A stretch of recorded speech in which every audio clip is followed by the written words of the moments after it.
से पक्षियों पर चलकर जो आगे समाज उन्नति करा है, उसके जो है बैकबोन डॉक्टर जयपाल जी और हमारे अंदर धर्मपाल जी और गुरु जी वेदपाल जी और हमारे सम्मानीय जी आज समस्त आर्यजन और हमारे साथ एजुकेशन के साथ साथ जो है हेल्थ के लिए भी गाइडलाइन करते हैं। समय समय पर एक ही कॉल हमारे पास पहुंच जाते हैं हॉस्पिटल से श्री संजीव जी और समस्त पेरेंट्स और स्टूडेंट्स यहाँ आर्य वरिष्ठ माध्यमिक विद्यालय में पहुंचने पर सबसे पहले आपका हार्दिक अभिनंदन, दिल की गहराइयों से आपका अभिनंदन है। और जैसा कि हमारे गुरुजी जयपाल जी ने बताया है कि चाहे हम डिग्री कितनी भी ले लें, लेकिन हमारे पास संस्कार नहीं तो हम जीरो हो जाते हैं, क्योंकि संस्कार ही सबसे बड़ी डिग्री होती है। केवल डिग्री हाथ में होना ही शिक्षित नहीं माना जाता है। अकॉर्डिंग टू माय थॉट, पढ़ा लिखा वो होता है जो लिखना, पढ़ना, खाना, पीना, रहना, बोलना, चालना ये सीख जाता, वही शिक्षित माना जाता है। आपने देखा होगा जो शिक्षित होते हैं, डिग्री होल्डर होते हैं और मेरिट लिस्ट में होते हैं, उनको बोलना चालना नहीं आता। आप क्या कहते हैं यहाँ पे कि इन्होंने तो रट्टाफिकेशन से एजुकेशन प्राप्त की है, इनका कोई अनुभव नहीं है। और वो अनुभव कब आता है? वो अनुभव आता है जब हम आर्य पद्धति से, गुरुकुल पद्धति से एक संस्कारों के द्वारा जो है हम इनको प्राप्त करते हैं, तभी जाके हमारा जीवन सफल होता है। जो गुरुजनों के सामने झुकता है जो है बेस्ट कहलाता है।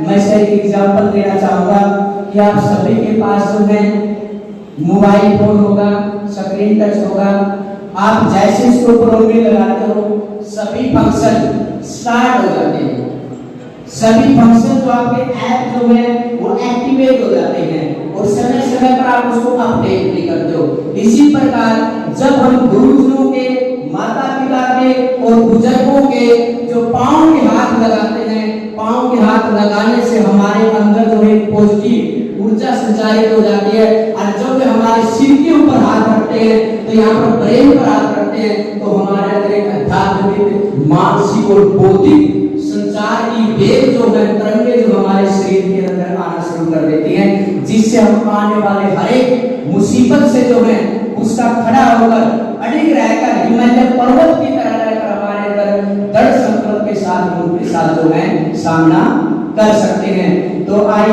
Request to all the students, सभी से मेरी एक ही प्रार्थना है कि आप जो है हमारा जो वैदिक धर्म है उसके अंदर जो बातें बताई गई हैं उनको अपनाते हुए अपने जीवन को सार्थक करेंगे। एक छोटी सी बात मैं शेयर करना चाहूंगा स्टूडेंट के लिए है। एक स्टूडेंट के घर के ऊपर दरवाजे के ऊपर 3 माताएं गई, लक्ष्मी, विद्या और मेहनत की माता।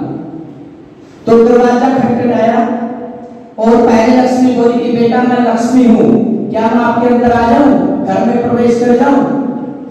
स्टूडेंट बोला मैं थोड़ी देर सोच के बताता हूँ। उसके बाद कोई जवाब नहीं आया। फिर विद्या की देवी सरस्वती ने दरवाजा खटखटाया, कहने लगी कि बेटा आपका कोई जवाब नहीं आया तो फिर मैं आ जाऊं? कहता थोड़ी देर रुको, मैं सोच के बताता हूँ। थोड़ी देर के बाद फिर मेहनत ने दरवाजा खटखटाया कि बेटा मैं आ जाऊं?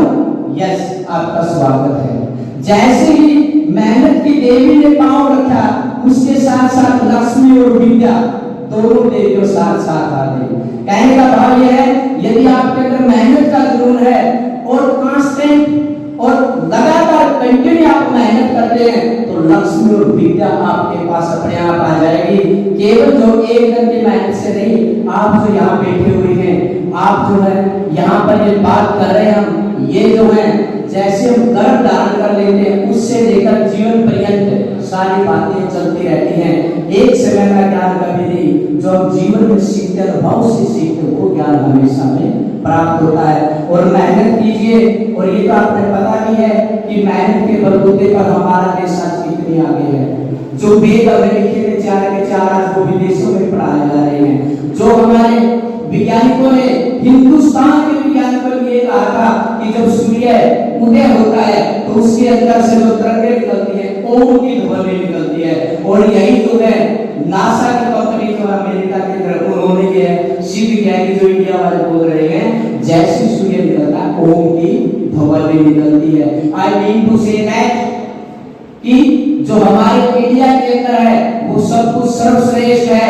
अपने भारतवर्ष को सबसे श्रेष्ठ माने, अपने भारतवर्ष की शिक्षा को सबसे श्रेष्ठ माने और हम भारतीय हैं, इसका अंदर आपके अंदर गर्व होना चाहिए और मेहनत करके पढ़े, अपने और अपने देश का नाम रोशन करें। बस यही मेरी आपसे दुआएं हैं, रिक्वेस्ट है। धन्यवाद। जय हिंद, जय भारत।